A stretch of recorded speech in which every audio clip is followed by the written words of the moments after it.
Hey everyone, it's Davi, and I'm here with one of my favorite objects in the world, the ohm roller. And this is uh,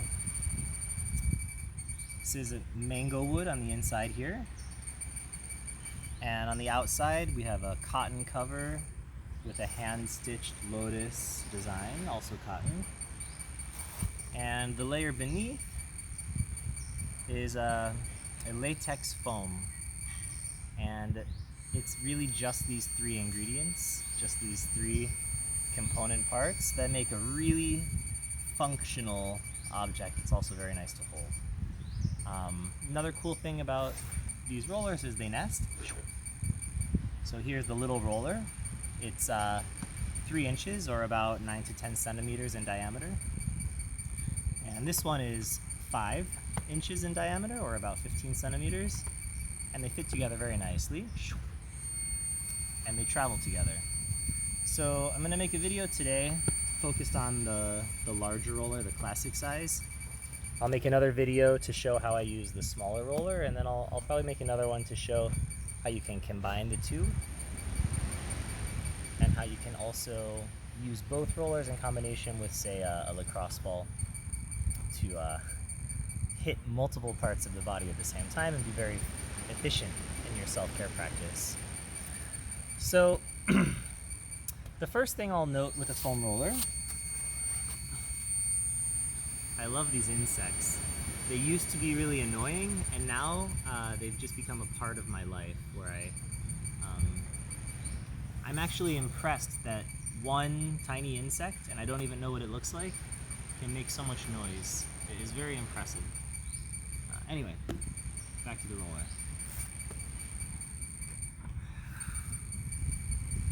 As I lie on the roller,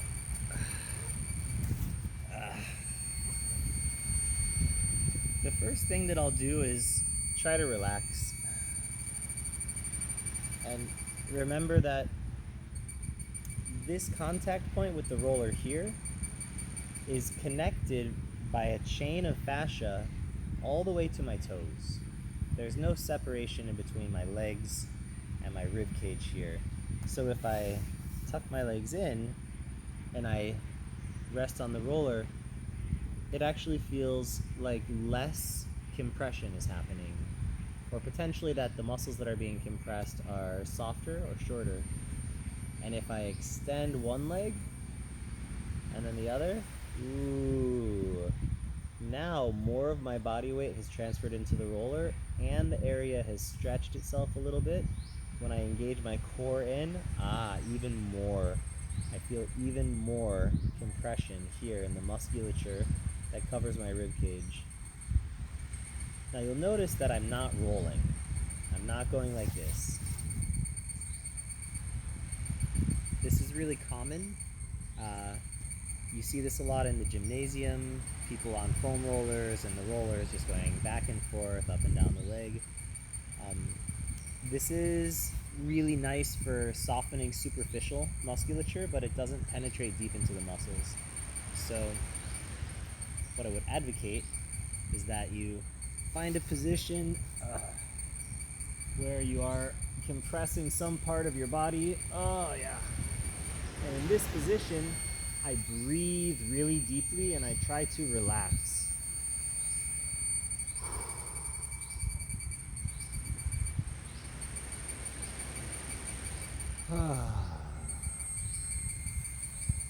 And if I'm going to move at all from this position, rather than moving so that the roller rolls, I'm actually going to move perpendicular to this plane of movement. So I would go like this instead.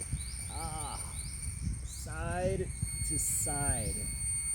Tiny movements, even maybe just initiating from my knee.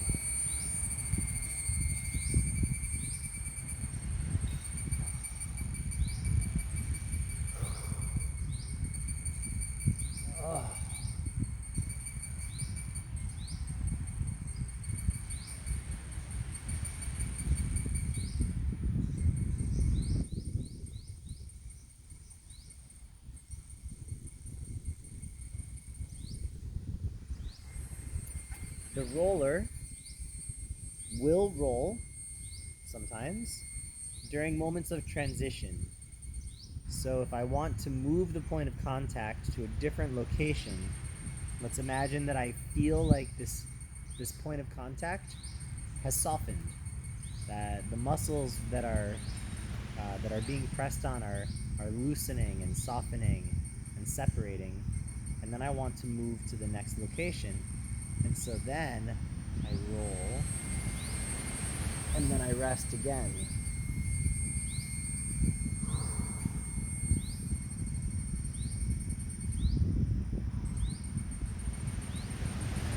And in this position again, the movement that deepens my connection is lateral.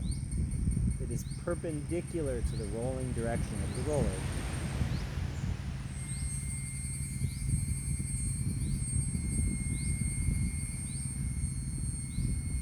Breathing is the most important thing.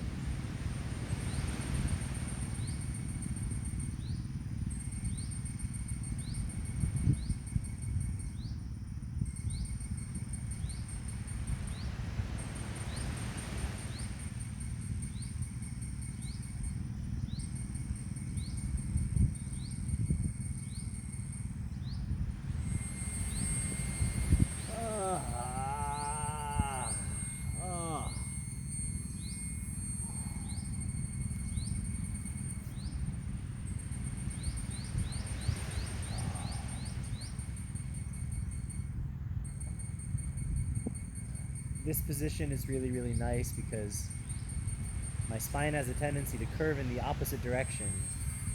And so now I'm really stretching and opening the vertebrae.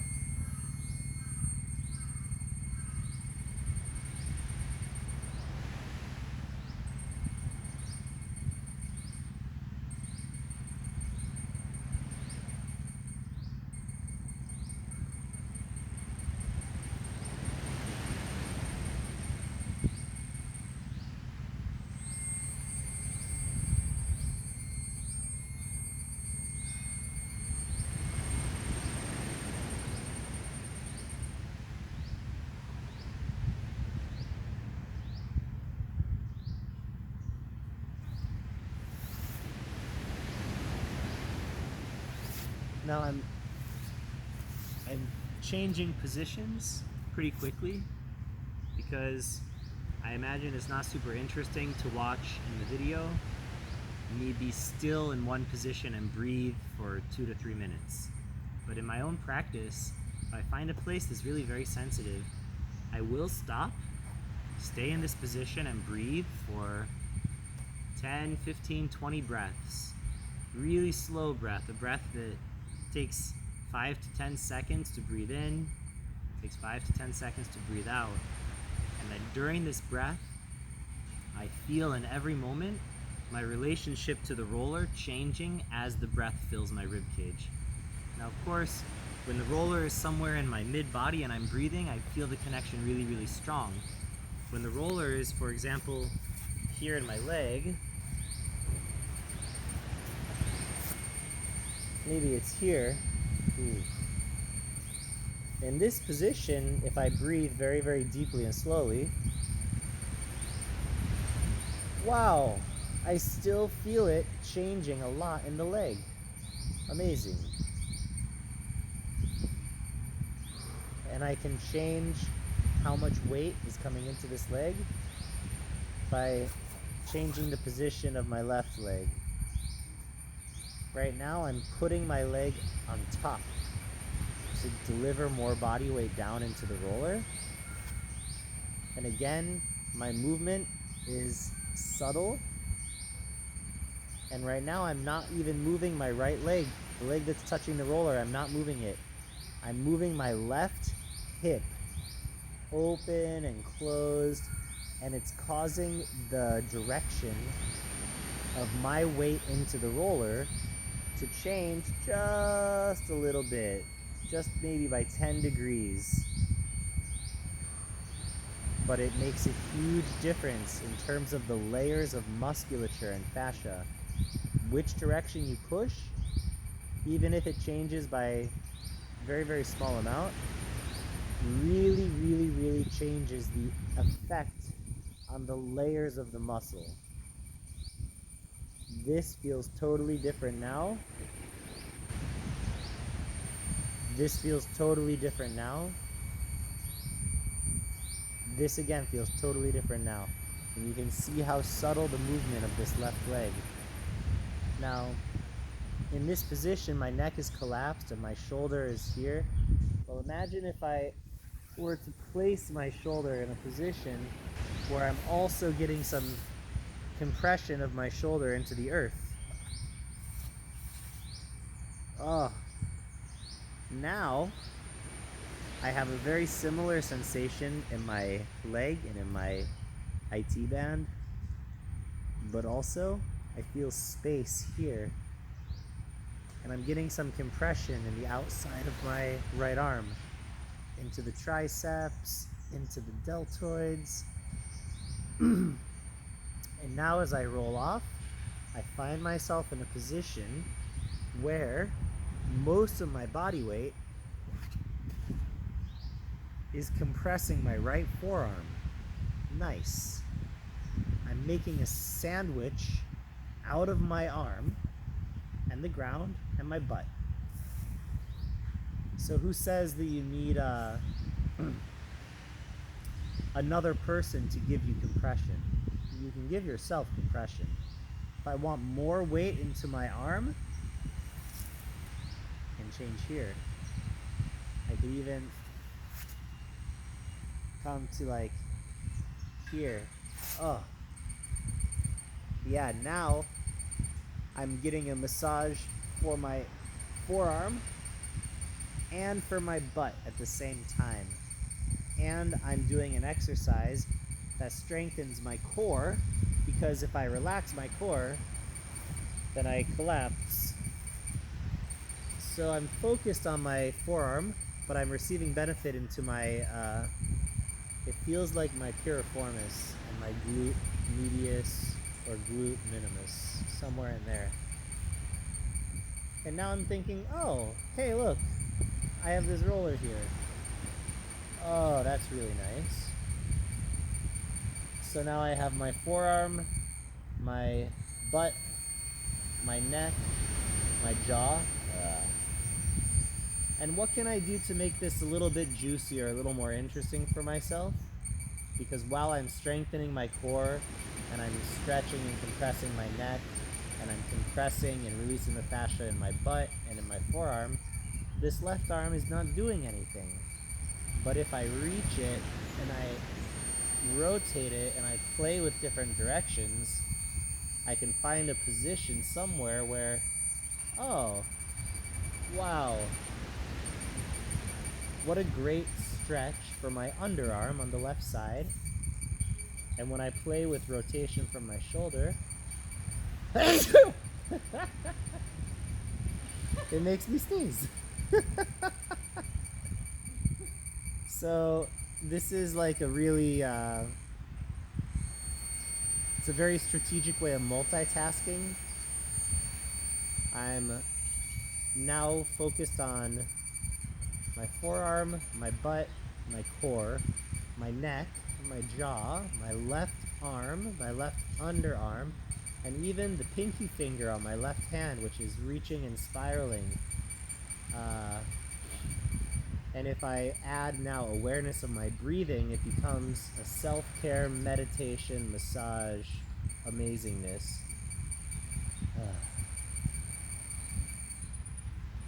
Wow, when I take a really big breath, my left shoulder blade feels this huge stretch. Right there. So this is amazing. Honestly, this feels a lot better than the Thai massage that I got last week.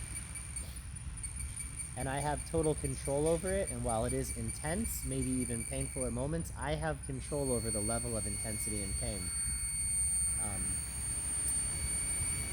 When exiting from a position like this, resist the urge to do a sit-up or to lead the movement from your eyes or from your head.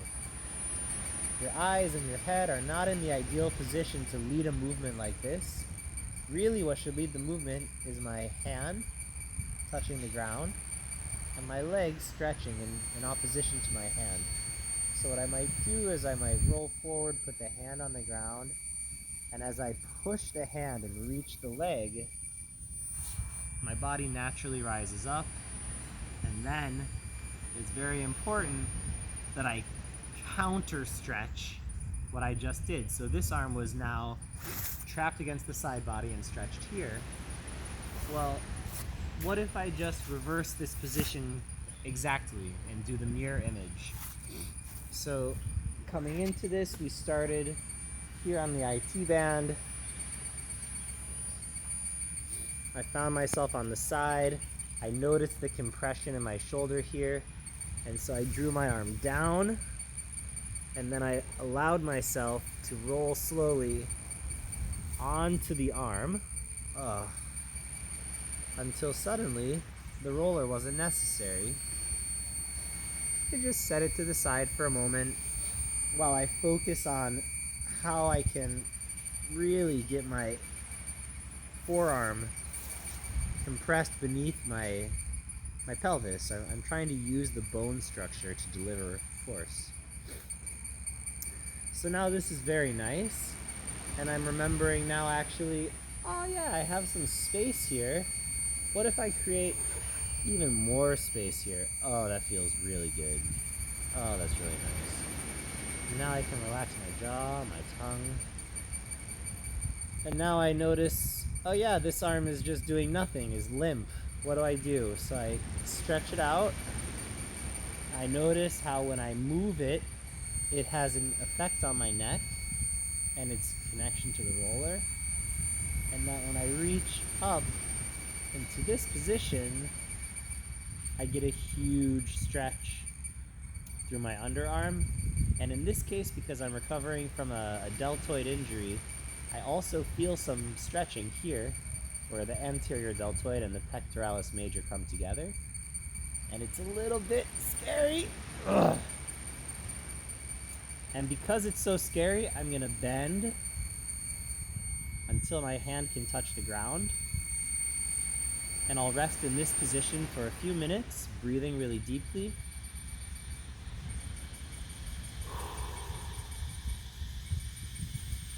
And I might play with the position of my legs to give myself, oh yeah, better contact into my forearm on the left side here. And what I'll notice is that with the right arm here bent, I still get stretch and I still feel the separation happening in my shoulder, but that after I do this for a few minutes, I can slowly begin to straighten the arm and the hand stays on the ground, and I have access now to this position where I did not have access to this position a moment ago. When I came from here, I got to here and was like, ah, ah, ah. But now I can continue that movement, and I can do this exercise where I leave my fingertips on the ground or on my own body, again to the ground, playing with rotation, feeling how the arm has now drawn my body open. Weight now is on my right leg and in the back of my neck. And as I continue to sweep, now it brings my weight back onto my left butt, into my left forearm, and into the left side of my neck. Notice that the movement of my arm causes my contact point to the roller to change perpendicular to the direction of roll of this roller, exactly as I was advocating before. But I'm not doing it with the muscles of my neck. In fact, the muscles of my neck are totally soft, and I'm just moving the arm and giving permission for the roller to change its position against my neck.